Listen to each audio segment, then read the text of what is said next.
Let Lita take you on a journey of faith, life, travel, and interior design. Take your life out of the status quo and into 2020. Status Life with Lita is brought to you by Status Home Design and by the law office of Derek M. Hayes at 404-777-HURT. Hello again, everyone, and welcome to Status Life with Lita on Business RadioX. We are broadcasting live from the Subaru of Gwinnett studio in the Sonesta Gwinnett Place Atlanta Hotel. On every episode of Status Life with Lita, we'll take you on a journey of faith, life, travel, and interior design. Lita has over 20 years working as an interior designer, and now she is a full-fledged lifestyle expert, podcaster, and blogger. Lita's mission is to bring you her knowledge and her fun teaching ability to help each of us design a life we love. Are you okay? I did say leader, didn't I? Yeah. You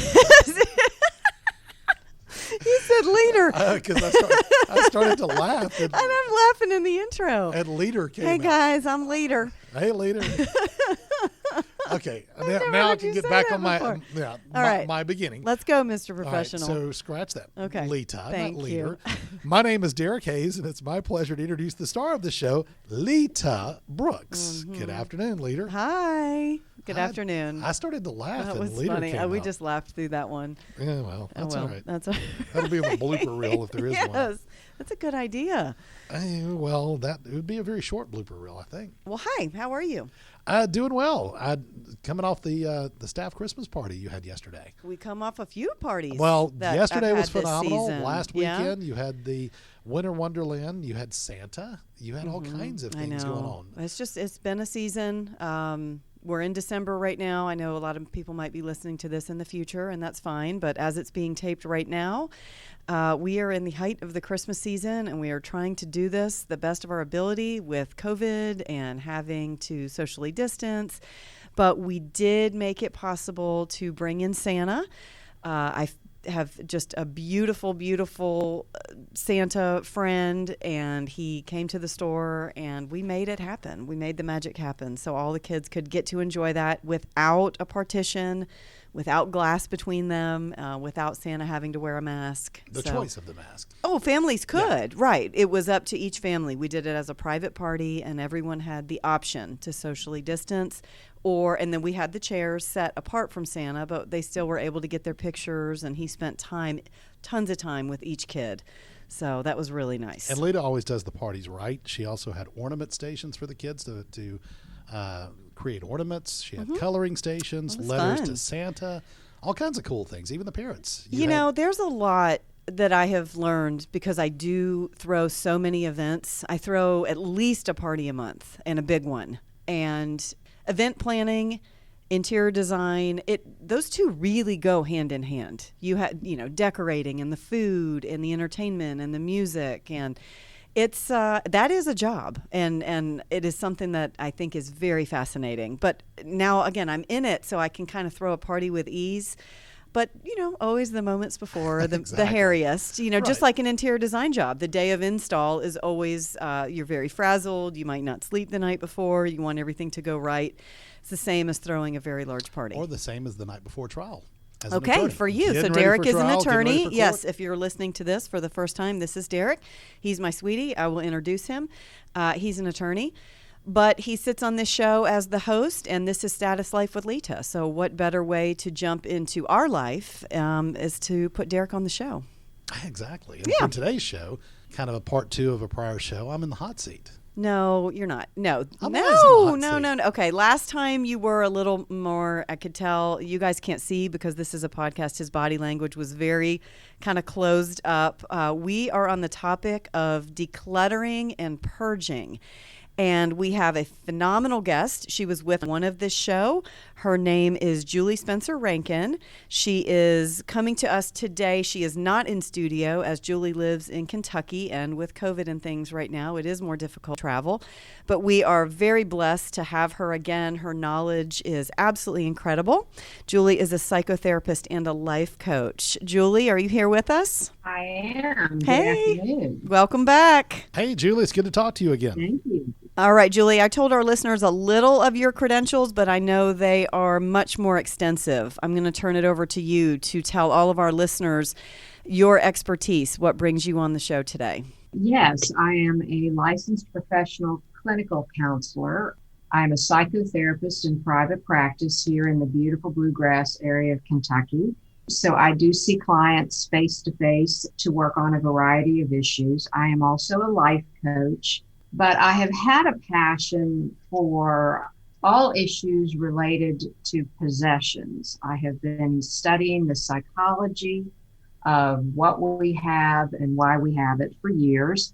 And I am currently working on a book. So last time we really got a nice start, I think, on this thing called decluttering, which is very challenging for most people. It really is. And it was the eye-opening portion to me because this is why I wanted to do a series. And let me say this. When I had the idea for the show, it's because Derek and I were going through decluttering and the purging process of selling a home and moving. And I realized how difficult it was because I myself do not struggle with purging and decluttering. So there's some psychology behind that. But Derek, you referenced that you sit in the hot seat, but it's because you do, I don't even want to say struggle, because from the last show, this is really something that is a good thing. And some of the things that you collect are tied to your personality. And again, I'm not going to go through the last show, but it was very eye-opening for Julie to kind of break us down as a couple and realizing we had just scratched the surface. There's so much more to talk about. Oh, absolutely. And you, I guess you got that check I sent you this week where you were going to make sure that you told Lita that everything I own is wonderful. And, yeah, right. And exciting, and collectible. Well, we're going to get to that. We have a lot more to cover. But I do want to just to reiterate one of the points from the last show, and not to go too much in depth, but can you kind of give us a bullet point answer to the differences between hoarding and collecting? Absolutely. A lot of people are always worried about where they fall on the continuum between hoarding, clutter, and collecting. And of course, we're kind of fascinated. We watch the TV shows where we see the hoarding that's just a little bit out of control. Hoarding is always disorganized and oftentimes involves items that are never taken care of, always neglected, always out of place in crazy ways. For example, you don't need to have a bathtub full of newspapers. Collecting, on the other hand, is usually very organized and ordered. And collecting people take care of their collections. They maintain them, they care for them, and placement is usually important. Display is important when you're collecting. You certainly may keep things in storage and rotate them in and out, but you're making very specific decisions about what you have and why you have it. And usually collectors are proud of what they have and they want to connect with other people by showing them and telling them about the items that they have. And what we see with hoarding is a lot of shame and a lot of hiding. And people tend to disconnect from other people when they have that problem. Sure. That makes a lot of sense. With the shame part, I don't think we used that word in the last show, connecting hoarding and the shameful aspect of it. But you did say something. You specifically mentioned that hoarders can't make the categories.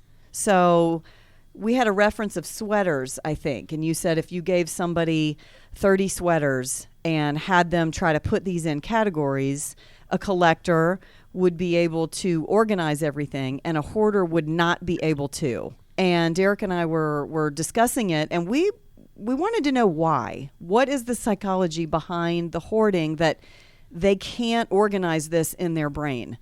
Actually, if you think about the history of collecting, it became very popular in Victoria times. And we actually used it to teach children how to make decisions.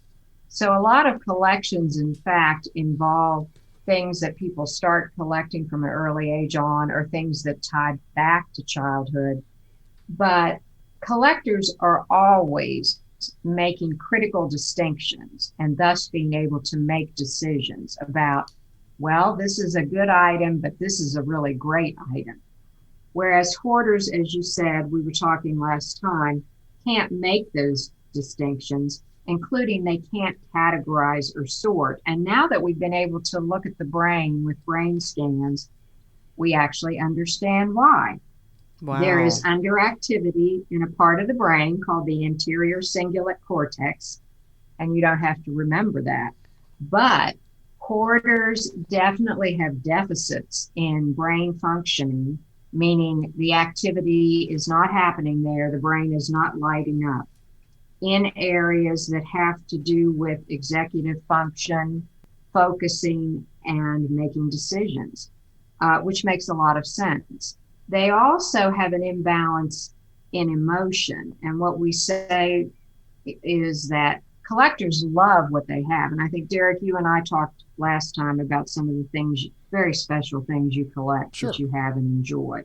But also, I think when people hoard, the emotional is not so much about love and pride, but it's more about a feeling of loss of control, overwhelm, panic, and more fear feelings. So it's a very, very different behaviors, very different brain activities. That's amazing. And so I guess to piggyback off of that, it seems like nowadays they can come up with medications to address certain deficits in the brain in different areas that fire different ways. Is that anything that's been researched, done, or is it something that's even a consideration to potentially medicate someone to address that deficit in that part of the brain? We're looking into that. We always thought there was an overlap between hoarding and OCD, or the obsessive compulsive disorders that we see. I could see that. And now we know that there really is not a high overlap with that. But there is a high genetic component to hoarding, which is interesting. And also we find that hoarding, 75% of hoarders do have some form of anxiety. Now, we see it more common, believe it or not, with males than females, and much more common over the age of 55. And we don't quite understand that. But there are typical items that get hoarded: newspapers, magazines, notes, containers, clothing.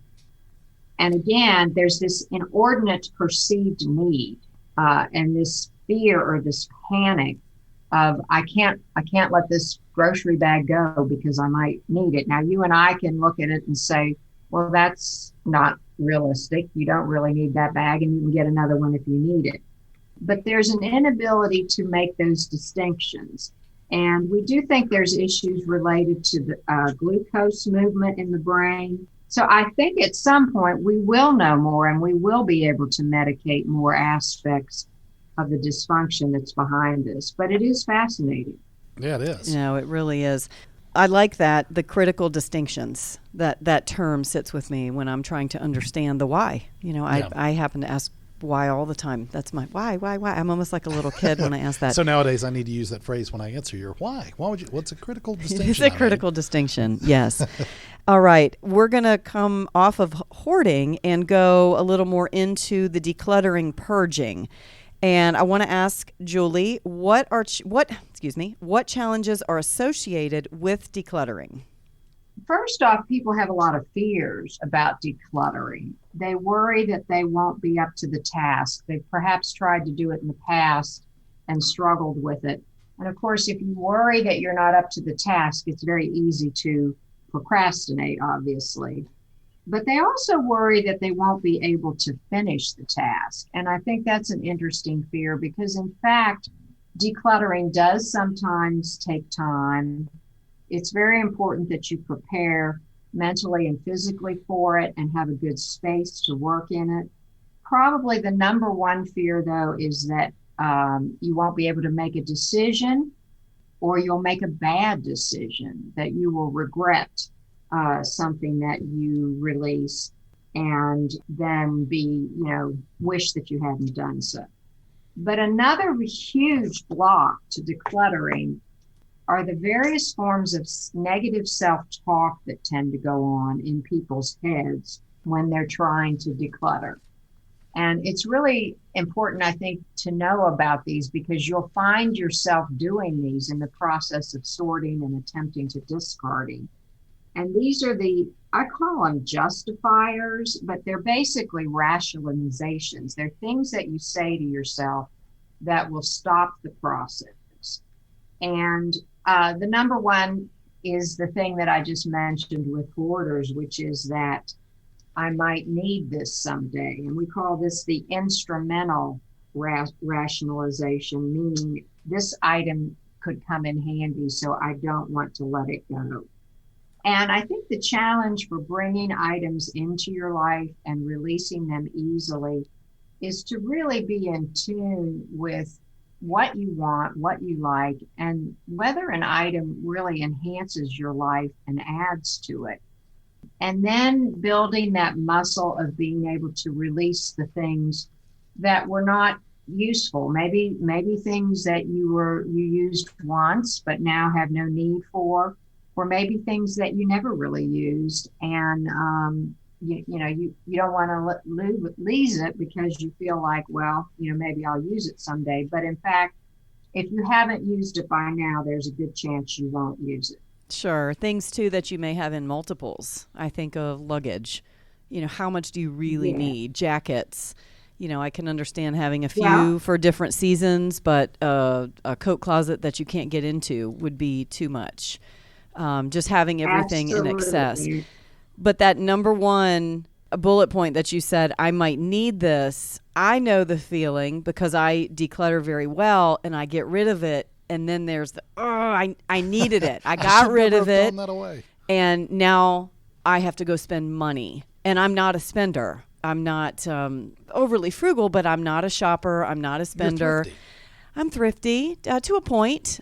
But that would burn me, that I had something in my possession and I decluttered it and now I need it and I have to go spend money to have it again. And I'll interject on a personal level. That was my parents' favorite phrase. We might need that. My parents too. That. Yeah. We might need this. I had been told by my dad, I remember he said that, he didn't live through the Great Depression as an adult, but he did come along during the time of the Great Depression, and he would reference the fact that he learned that from his parents, having gone through a tough time like that.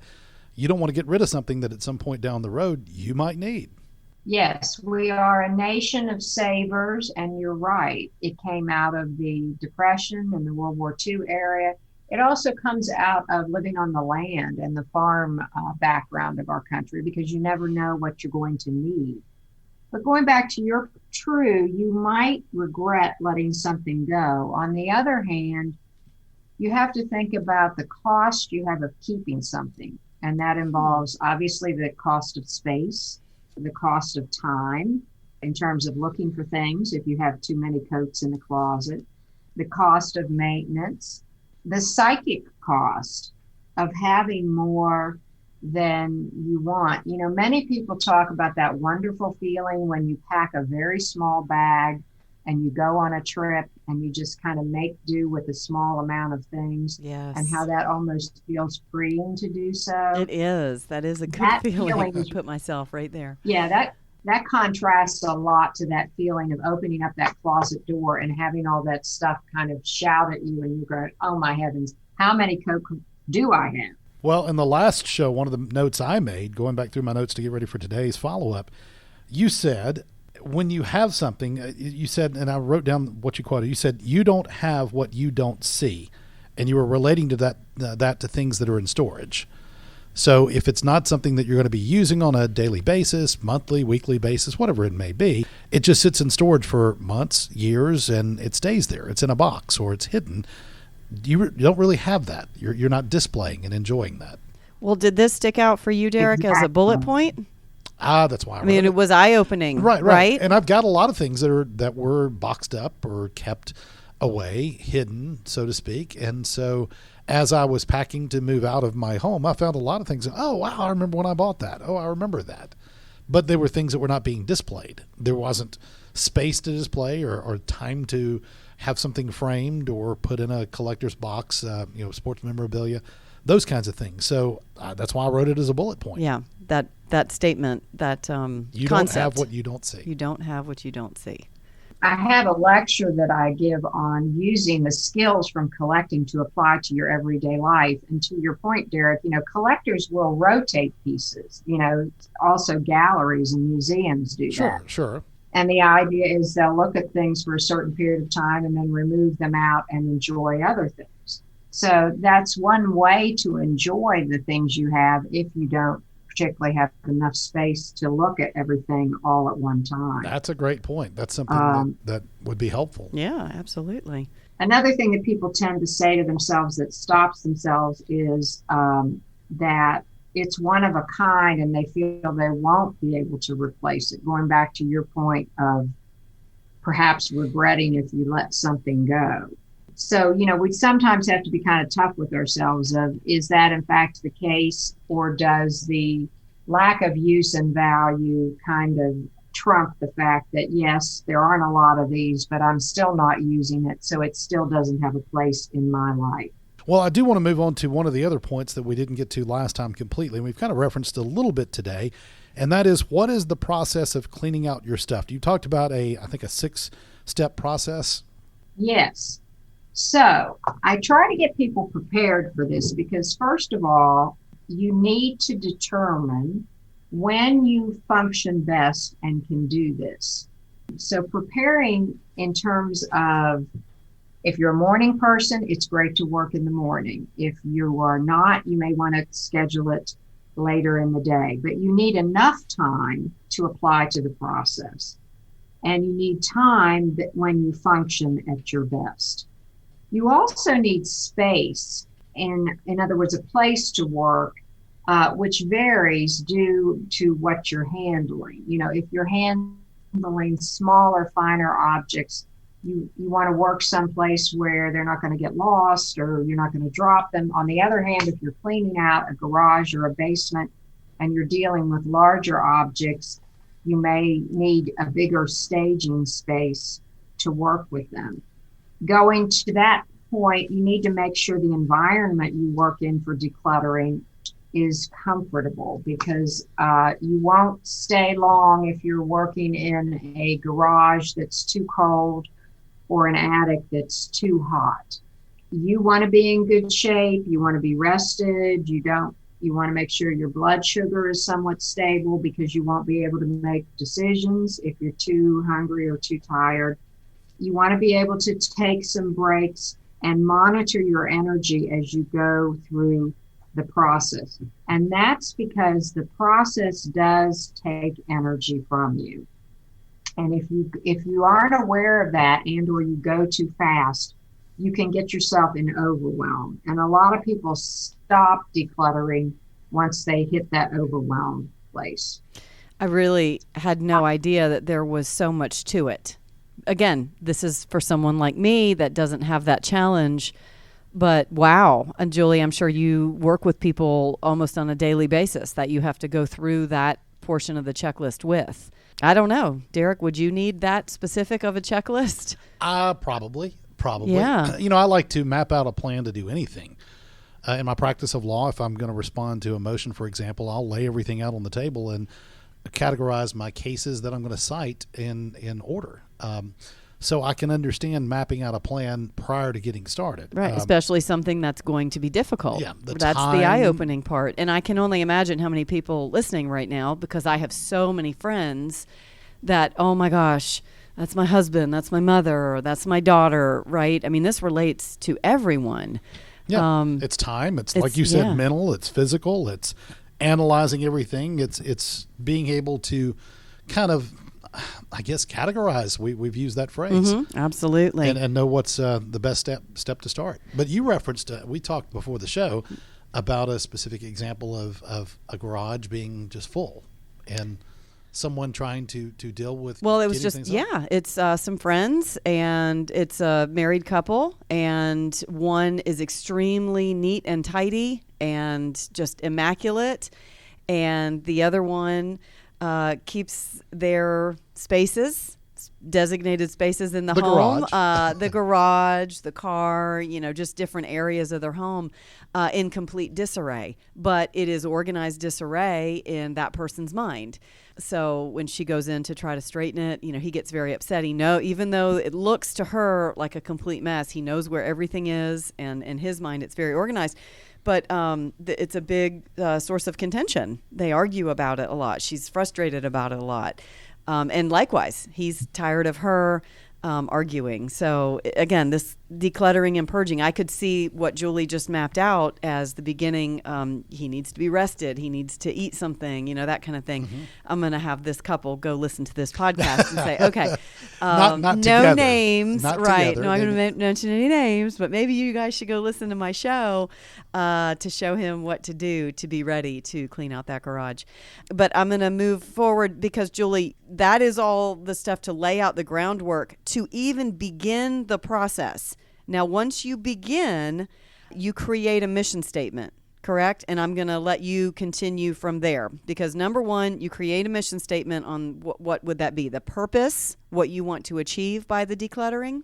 Yeah, we started to talk about that a little bit last time, but it's really useful to decide what it is you're going for. In other words, do you want a junk drawer that, maybe has junk in it, but maybe, it has the types of things that you need to grab really quickly, like a little bag of first aid stuff or a hammer or, a bottle of aspirin or something. But the mission statement of what you're creating, whether it's the type of junk area, what you want in a china cupboard, what do you want to achieve if you declutter a room? How do you want to live in that room? What feeling are you going for? Or in your storage spaces. And tying back to your point about garage, there are areas of the house that are sort of danger zones, attics, basements, garages, sheds. It's harder to work in these areas, usually because you've got things in there that you've stored for a longer period of time. And they're also more full of items that are either seasonal, meaning you only use them occasionally, so, hey, I might need it next Christmas. Or you do only use it at certain times of the year. So it's much harder to assess the value of them. But that mission statement, whether it's how do we want to live in this house, or how do I want my home office to function, or how do I want my china collection to be, will help you start to determine what's most important. That's right. You asked Derek that question, and both of us, right? Yeah. You said because we're moving into a new home, specifically what we wanted it to look like. That was a really good exercise. And then we talked preparing mentally, preparing physically, analyzing all your things. I'm just going through the checklist, asking power questions. Julie, give us some power questions. What would someone that's feeling very overwhelmed, what would some questions be that they need to ask themselves? Well, I like questions that kind of cut through things. And probably one of the most famous power questions that we've heard from Marie Kondo is, does it spark your joy? The problem is a lot of people don't know what their joy is. So I ask people to ask themselves, do I love this? And what I mean by that is, am I absolutely drawn to it? Do I absolutely adore it? Do I love it? But then another important question, a power question, is, does it work now? Because I think many times when we're trying to determine the value of an object and whether it fits in our life today, we've got to be able to assess, did it work then? Does it work now? Will it work in the future? I might love all of my suits, from my go downtown and work in an office day, but I may never plan to do that again in my career. So then I'm going to have to sort of judge, well, how much do I love it? And do I want to keep a little bit of this just for memory's sake? Because I'm probably not going to wear all these suits again. And the last power question that I think is very important is, does this object support my highest and best? And here's my bottom line. Possessions are supposed to enhance your life and make it better. They are supposed to nourish you, inspire you, and help you be your best. So you can go out and live your life and do what you're meant to do here and not be held back by them. So asking yourself if an item supports your highest and best helps you kind of see what value that item has in your life. And it may, in fact, be your mother's china, which makes you feel very close to her, even if she's not living, or inspires you to be the woman that she was. Or it may be something else that motivates you to go out and make a difference every day.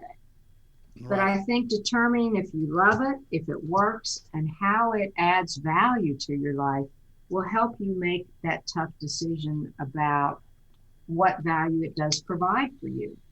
Right. Well, one of the other things, too, is you referenced using the tricks of the trade, for example, a pro. And I'm thinking sitting across the table from me is a pro at interior design.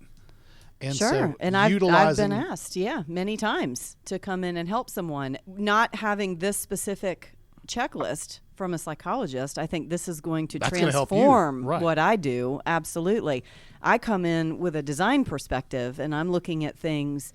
I sort of declutter very naturally, and the light bulb just went off. That's probably why it's so easy for me.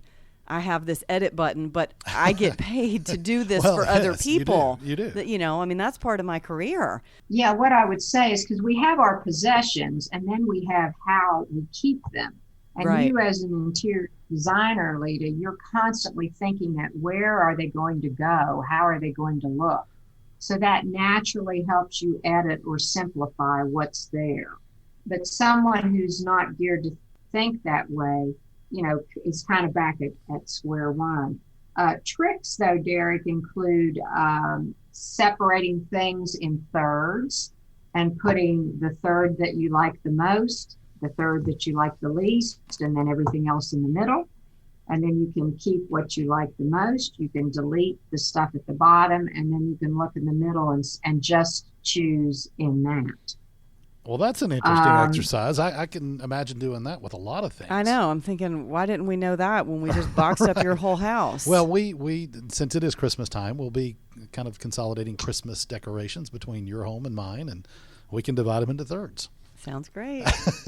Mine will be in the bottom third, I'm sure. They're guy decorations. They're sports-related Christmas tree decorations. All right, we're chuckling about this, but I want to do a little exercise here, okay? Here's what we're going to do. So, Julie, you are a licensed therapist, and Derek and I are getting ready to move into our new home. So, on the last show, we really discussed the decluttering and the purging of the past and selling a home. And so now everything is boxed up. We have two homes, and we have two very different personality styles on this. And so if we came to you and said, hey, this is what I'm saying. I am coming to you and saying this. I'm just letting the whole world listen in. Okay, this is our therapy session. Hey, I'm really concerned because I'm afraid to open these boxes, and there's going to be a lot of things that I find no value in, and yet Derek does, or vice versa, or maybe I have things that he doesn't necessarily understand or want to keep. And yet, even as we were doing the decluttering process, it was very frustrating. I was trying to get rid of a lot. He was trying to keep a lot. So we're going forward. It's time to put all this in one home, do this very cohesively. This is supposed to be a very exciting time in our life. How do we keep this from being very stressful? What edits do we put on this process as a couple? Right. Well, blending space or blending a home is, in fact, a real challenge because we've got two people who come into the picture with their own histories, experiences of where you've lived, what you've owned, and you each have your own set of preferences or expectations about how you would like to have your home or how you would like to live. Preferences include simple things like some people tend to follow trends and styles and like to make sure they have things that are current. Other people tend to go towards traditional things or possessions that sort of have enduring style.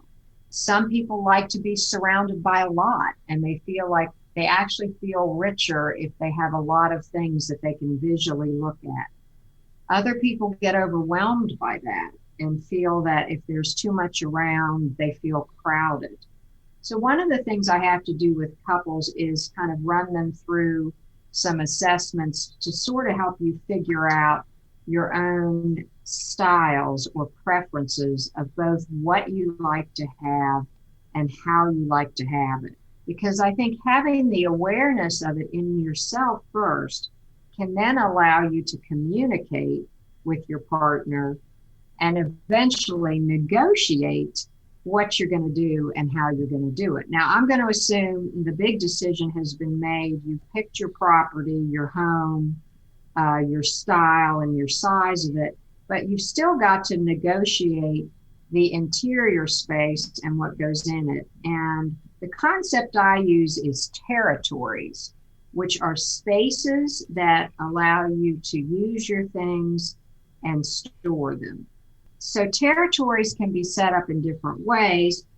We always start with the idea that some spaces are common and are used by both parties or the entire family, but other spaces are more individual. If you have, for example, your own home office, that's your own territory. So you can really kind of do things in there that you'd like to do. But when you come to the living room or the great room or some of the other rooms that get used by everybody, we've got to blend territories. So we've got to make some decisions about how that's going to function, going back to our mission, how we want to feel when we're in that space, and then what do we have that we can use together to create that. And oftentimes one person takes the lead on the negotiation. It's often the woman because she tends to have more definitive directions about the home, but not always. Sure, and I can see in our case it would be. Oh, it will be. It will be. I mean, Yes. That just comes very natural for me. But my fear going into this is what we talked about, the storage areas getting full very, very quickly of the things that we can't see, just because the space is there, holding on to too much. There are elements of this that I feel perfectly comfortable with. We both are on the same page with what we want the house to look like and feel. I can just very openly say that I'm afraid once we start opening the boxes that, I'm going to want to part with something he's not going to want to part with because he finds more value in it than I do. So I'm anxious for the challenge of this. I'm practicing now. Yes, dear. Yes, dear. Well, yes, dear, that works well. Right. We have differences in that one person likes a lot or has more, and the other person tends to be more minimal or streamlined.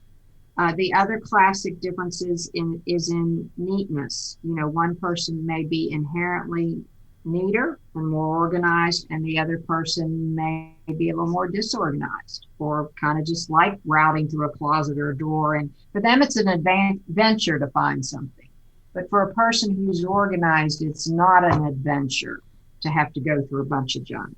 So again, going back to this idea that learning the differences in you will allow you to negotiate how things go. Now, because in your private territories, you get to do what you want to do.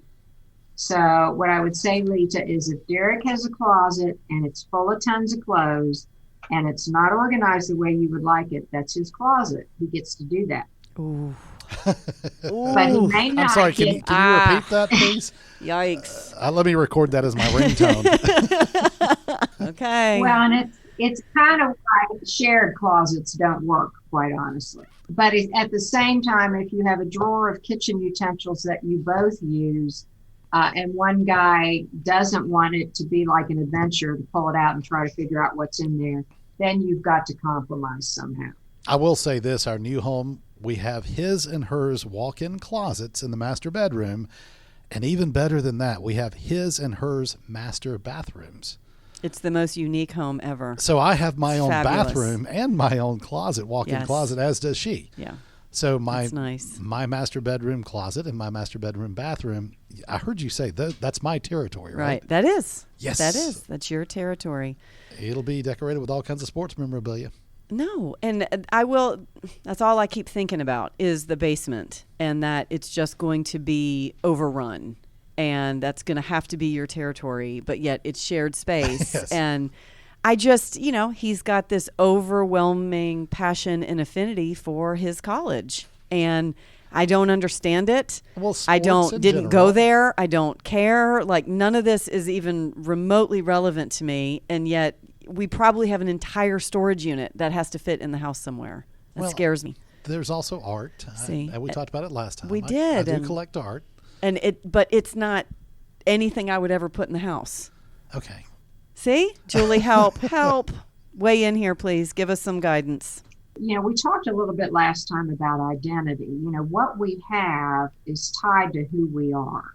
And the fact is, you can compromise and you can make decisions. You can release things, or you can say, okay, for example, Leach's not into the Alabama stuff, so it can stay in the storage unit. But on the other hand, if that's what Derek loves, and if that brings up great joy for him, then there has to be a way to find a place in the house for him to have it. Now, I don't know how much he has. And again, we may have to go back to a collector's attitude about picking the best of the best and letting him enjoy all of that. You can give up something for the other person, but you want to make sure that you're making the choice because it is in fact your choice.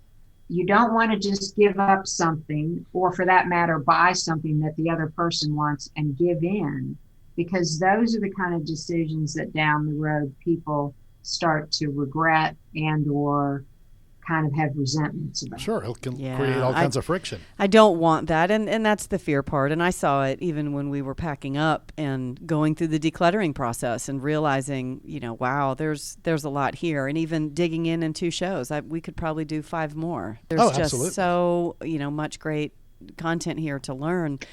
But there are things, Julie, you're saying, and he'll perk up, and then he'll go down. Then there are other times I slouch in my seat. And he'll go down. So I do want to ask one more question. I know time's kind of running short right now, but I do want to ask one more that really is something I've been thinking about as we've been talking. So we have lots of listeners, lots of people that follow the podcast in every episode, and I know we're looking forward to this episode. So if you're someone who you feel you struggle with the problem of decluttering, hoarding, collecting, or a loved one has that issue, when do you feel like they need to decide to make to decide to seek professional help? That is a great question, Derek. There are a couple of hallmarks that we say kind of cross the line where you can't do it on your own and you need some professional help. And by the way, oftentimes I'll help clients with, the best resources to help them do it on their own. But if you get to a point where you actually cannot make a decision and you are overwhelmed with choosing, you need a professional. The other point that tells you you're at that place is if you can't let go. If despite your decisions about what has value and what needs to go, you cannot release the items, then you need to talk to a professional. Many times I have to work with people because there are deep emotional issues attached to the inability to let something go. Another red flag is if you are going into overwhelm immediately and you stay there when you're trying to declutter, and you can't make any headway, and or you find yourself always procrastinating about the decluttering. We also suggest that people who have extreme disorganization, and this is not necessarily hoarding, these are many times very creative people who have a lot of stuff, but the way their minds work, they can't really organize it. They're a little bit all over the place. They tend to need a professional. And then, of course, people who struggle with hoarding need professional help. And professional help comes in the form of interior decorators like Lita, professional organizers, therapists who can work with the emotional issues. And then, of course, if the issues are a little more extreme than that, we can also look at other medical professionals, which is usually what we have to bring in with the hoarding. Thank you. And we were just kind of chatting about that even before the show today, about the professional help steps and all the ones you mentioned are great first steps to take if someone really needs that additional help. Before we go, though, too, I'd love for you to tell everybody how to reach out to you if necessary. Well, the easiest way to find me is to Google my full name, Julie Spencer Rankin, and you'll find all kinds of contact information. I am on Facebook, but my phone number and address are listed as a national provider. And anyone who's interested or has some questions or needs some resources, I would be very happy to talk to. And I know you're in Kentucky, but you referenced in the first show that you have clients, patients throughout the country. I do. And the great thing about our technology today is, people can send me pictures of their homes or what they're working on specifically, and we can work via Zoom and we can get it done. That works in your career, being a psychotherapist, and that can also work with me as an interior designer. Our technology has completely transformed being able to give virtual assistance. I love that you're doing that, and I fully anticipate you're going to hear from Derek in about 2 weeks as we are trying to do this process. As the moving truck pulls up to the house. Or I'm going to call and go, you got to talk to him. We're going to break up. We're going to give you the follow-up on this. And all of our listeners, too, you guys are on this journey of Status Life with Lita. That this is what this is. This is our life. And we're going to dig in here and put ourselves out on this platform. But we know that we relate to pretty much everybody in some way. Julie, thank you again for your time and for your expertise. I just urge anyone that has questions or needs her advice and her assistance, reach out. Julie is phenomenal at what she does, clearly. Yeah, thank you again, Julie. I want to say that as well. We really appreciate the first episode, and this follow-up today was terrific as well. So thank you again for being on the show. We appreciate it very much. Thank you. Lots of luck for your unpack. Well, thank you. And you. as she said, you may eventually be on my speed dial. I don't know if you know it yet or not, but you could. Yeah, I know. Just get ready for the text messages. So I will make mention of this, Derek, and to all of our listeners, Status Life with Lita, I will be documenting the whole thing. This house is getting some pretty serious renovation. We're taking a very traditional brick home and turning it into a transitional home. What does that mean? It means it's not modern and it's not traditional. It's a style called transitional. So it's a red brick home that's going to get painted white. All the brick is going away. The stonework is being added. The whole columns, the whole front facade is going to change. It's going to be quite the transformation, and I'm going to document the whole thing and have our listeners and viewers and my blog subscribers get to make some of the decisions. So I will be putting out what color, what light, and letting my followers kind of go on this journey with me. A blog and a vlog, correct? I'm a vlogger. Yeah, anyway. Again, thank you, Julie. And as I said, you may wind up on speed dial. But Lita, I do want you to close up by telling everyone how to reach out to you if necessary. Yeah, so where I will be posting and sharing all of this, statuslifewithlita.com. That is the blog. You can find the podcast on any podcast app. We are here at Business RadioX. You can click on the Gwinnett Studio and find us there. And also Instagram, Facebook, my online store, the Status Market and Design. I have handpicked all of the home decor on Status Market and Design. So go to that website and shop away. It's terrific this time of year, too. I know you've been doing great with the store, right? The store and the... so I have a retail store, but if you're listening and you don't live in Metro Atlanta and that's too hard for you to get to, go to the online store. The retail store is now called, we've rebranded, we are the Shops at Status. Wonderful Shops at Status. Thank you. Terrific. Well, thank you again, everyone, for joining us on Status Life with Lita, presented by Status Home Design and the law office of Derek M. Hayes. Don't forget that you can enjoy any of our episodes anytime by visiting businessradiox.com, selecting the Gwinnett Studio, and then clicking on Status Life with Lita. This program is also available in your favorite podcast app. Until next time, for Lita Brooks, I'm Derek Hayes, and you've been listening to Status Life with Lita on Business RadioX.